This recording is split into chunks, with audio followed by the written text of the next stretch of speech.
told you you'd like tonight's show. Lenny McAllister's with us. Lenny, so the judge, U.S. District Judge, which of course makes it federal, Richard Leon, says the other day in a holding, that would be yesterday, that basically the NSA's collection of the metadata is unconstitutional. He points specifically with 5 plaintiffs, and he limits it to 5 plaintiffs, but in effect he says that this is an infringement, or the plaintiffs make an argument that would be a strong likelihood of success on the Fourth Amendment.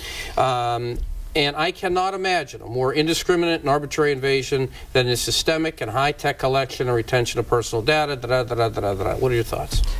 I think that we're going to have to make a choice as Americans. We're going to have to choose whether we want to be Americans and free or continue down this path to be fully protected. Now, as long as you're dealing with human beings, as long as you're dealing with free will, you're never going to be 100% safe. And the United States of America is not constructed to allow you to be 100% safe. It's constructed for you to have self-determination, allow you to have freedom, to be able to choose your path towards liberty and happiness. But just the same, there are some people that have twisted views of happiness. They have twisted views of justice, and therefore you're not going to be able to stop every incident of violence. For example, you look at the Second Amendment arguments all the time. It's a very similar analogy.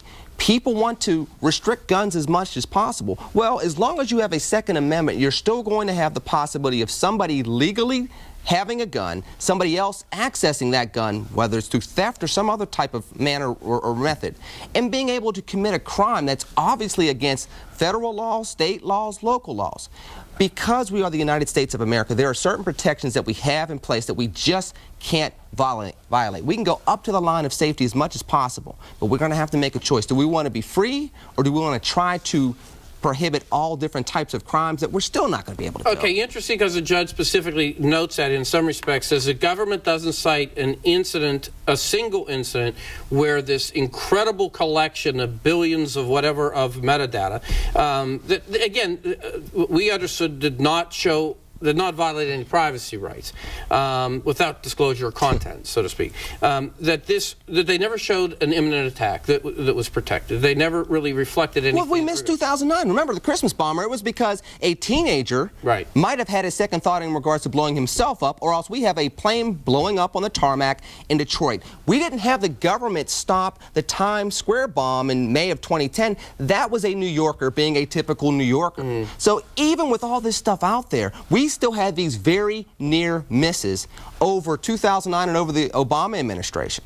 So we're having these advances go on where people's rights are being infringed upon. We didn't even know about this until Edward Snowden. And you still have to ask yourself, is he really a patriot or is he not? Because the way he did this, in many, many regards, is not ethical. He's on the run. He seems like he's trying to sell to the highest bidder, but at the same time, it's good that we know about this as Americans so that we can have an honest conversation and perhaps pull our government back from the brink. I think that he would have had different routes. I despise the guy, and I think that what he did was traitorous. Now, you know what I mean. Now, that having been said, the judge is an appointee of President Bush. I would ask this. Look, if you signed up for the Patriot Act, what did you expect?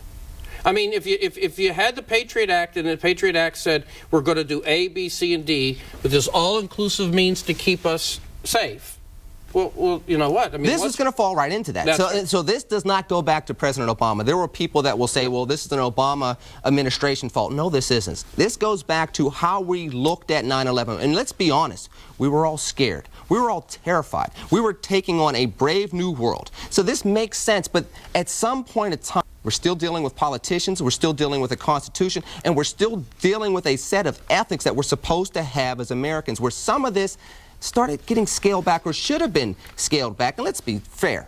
Republicans and Democrats alike, if you give a president power, they're going to try to expand it as much as possible. Yeah. FDR tried to pack the Supreme Court. Others tried to expand their powers. You see this with every single president. It's up to us as voters and as Americans to make sure that as government continues to expand, we reel it in before it gets to this point. Lenny, one thing that really has come out, I think those that have been following and, not Googling twerking, have seen that, this whole secret court system is something that is of great concern. Now, there may be people out there say, well, if it wasn't for Snowden, you wouldn't know about that.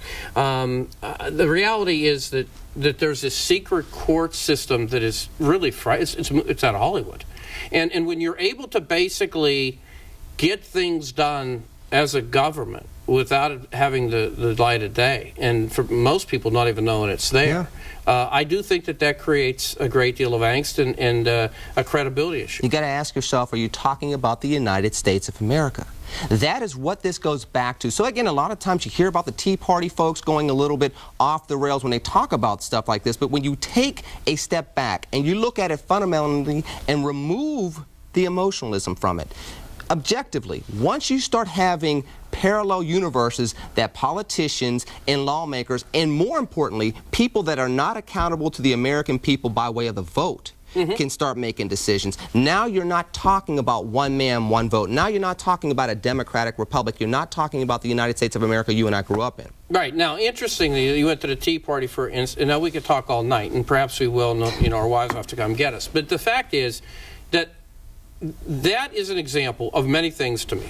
One of which is grassroots. Yes. One of which it has received an obviously enormous amount of attention. A lot of which relates to being incredibly driven by single-minded principles, but also one that basically suffers at times through the means as opposed to the end. Maybe if you sit back and look at it, that'd be one thing in terms of the end. I have 30 seconds left. I think the means get in the way of them a lot of times. The means gets in the way for both sides right now because the extremism catches the media attention, catches the grassroots attention. It's flashy, but it's not productive. We as Americans have to get back to being productive for all of America, not just the districts we serve and not just the gerrymandered districts that we know we can definitely win. Larry, I hope you come back. I've done Larry, I've done UPMC, I've done a variety of things. And you've done twerking. You've said that like 20 times in the last 20 minutes. I forgive you. I understand. I appreciate that. You're going to come back, man. Thanks so much. No, I will. All right, yeah, all righty. We're going to come back. We're going to close it up right here at PCNC.